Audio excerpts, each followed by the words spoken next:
বিশ্বকাপ একটি ট্রফি নয়, ফুটবলের চিরন্তন স্বপ্ন।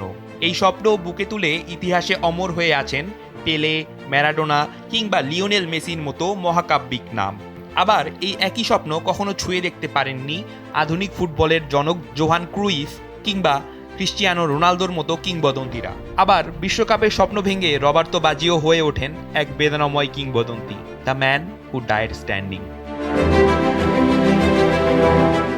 আর মাত্র 5 মাস পরেই শুরু হবে ফুটবলের শ্রেষ্ঠত্বের মহাযুদ্ধ।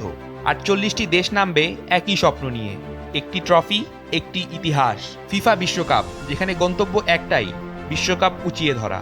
আর সেই বহুল কাঙ্ক্ষিত স্বপ্নের প্রতীক বিশ্বকাপ ট্রফি আসছে বাংলাদেশে আগামী 14 জানুয়ারি। বৈশ্বিক ট্যুরের অংশ হিসাবে বিশ্বকাপ ট্রফি সফর করবে ফিফার 30টি সদস্য দেশে, 75টি ভিন্ন ভিন্ন স্থানে। প্রায় 150 দিনের এই মহাযাত্রায় ফুটবল ভক্তরা একবারের জন্য হলেও ফুটবলের সবচেয়ে কাঙ্ক্ষিত প্রতীকটিকে কাছ থেকে দেখার সুযোগ পাবেন।